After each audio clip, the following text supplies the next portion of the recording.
Start with you. We've seen Parliament really dominated this afternoon by this plan that the government has ticked off on, which is to bring in about 1,700 foreign workers to go up to the Pilbara and work on one of Gina Rinehart's projects up there.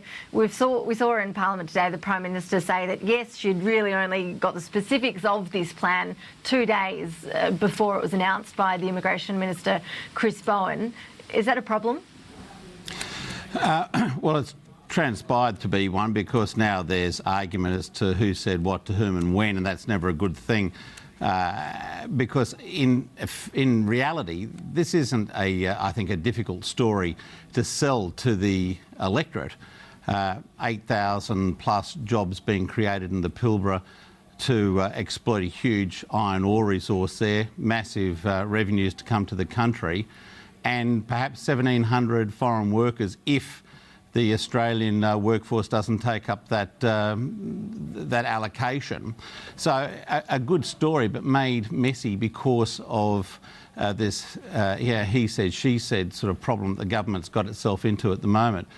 More evidence, I think, of what is essentially the problem for the government, and that is you get caught up in the minutiae of these issues when the big story about Tony Abbott and his fitness to be Prime Minister just gets ignored day in, day out. Well, just to listen to what the Prime Minister did have to say, we'll play a clip here and then show you the reaction from the opposition after it did take a while for the Prime Minister to come out very firmly and say that she actually supports this plan. So, of course, in total, the Roy Hill agreement is about jobs, is about training, is about Indigenous Australians, is about this agreement for up to 1,715 foreign workers, and it has my support. On one day, she's expressing outrage and concerns at this agreement, and then on the next day she's saying she supports this agreement. This is a Prime Minister who one day is deeming mining entrepreneurs and the next day is doing deals.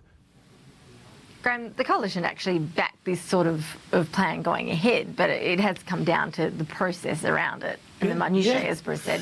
Look, I actually think that Immigration Minister Chris Bowen and Labor's Productivity Minister Gina Rinehart have actually got this right. We do need enormous numbers of people to build towns in the Pilbara, and then those sort of people could go back overseas. But what I don't understand, this is, a multi-billion-dollar exercise. And to get a sort of an employment migration agreement done takes a long time. The Prime Minister said she didn't know anything about this until Wednesday.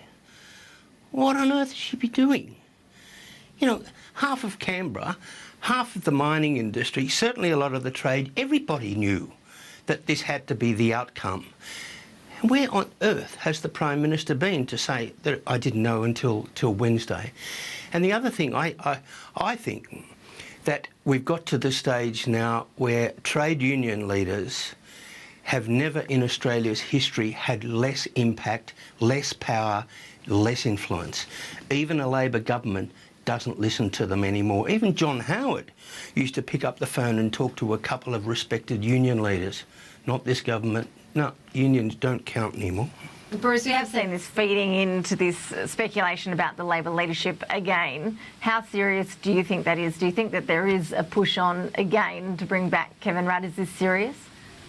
No, I think Kevin Rudd's made it absolutely clear on the 28th of February that he's got no intention of contesting the leadership again. And I haven't heard anything said to the contrary. So I have to assume that is going to be the case.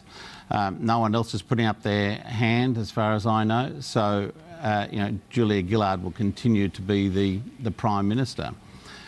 So given that, they really have to focus really hard on getting some of these processes sorted out so that you don't get a repeat of the sort of thing we saw the other day.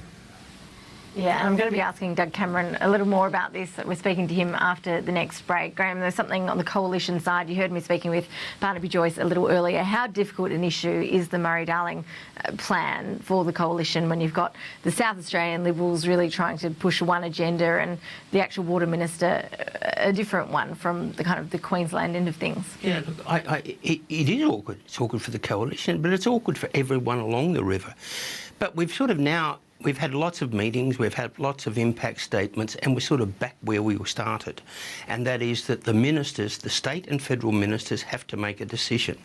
Now, I suspect, you know, having been in all of these sort of positions before, when you get to this stage, you are better off making a decision. Now, you're not going to please everybody. You're going to have half the people want to throttle you. But at least half will agree. At the moment, nobody knows where this is going to go. And the more things just bubble along, the more both sides get really, really angry and really grumpy. And I think maybe it is time that we had just a straight old Federation Barney and the ministers make a decision and stick to it.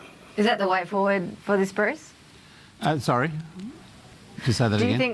Do you think that's the way forward here, that we see this Federation Barney, as Graham described it? I mean, do you see this actually coming to a head anytime soon? Well, I think it does have to. It's been dragging on, for quite a while now, and frankly, the divisions inside the Liberal Party probably reflect where people are located on the Murray-Darling. If you're Barnaby Joyce up in the north, then you're going to have a particular position. If you're Jamie Briggs right down in the south, then you're obviously going to have a different attitude. I mean, the fact remains that, in tough times, the Murray-Darling can barely cope these days, and everybody's going to have to make some sacrifices along the way in order for the river to survive. And I think Craig Knowles has done a pretty good job in trying to balance the competing interests along the way. In effect, if everybody's slightly unhappy about the outcome, he's probably got the balance pretty well right. But yeah, I agree. I think they've just got to make a decision about the thing and then do it. Bruce Hawker, Grahame Morris, we'll leave it there. We've managed to get through a whole panel chat without mentioning Craig Thomson. We did see Fair Work Australia for our viewers this morning give some evidence dates and estimates. Basically, Fair Work Australia today standing by its investigation into Craig Thomson, as you would expect it to do. Graham and Bruce, thank you both for joining us. And after the break, we'll get more on this foreign workers deal with the Labor Senator Doug Cameron. Stay with us.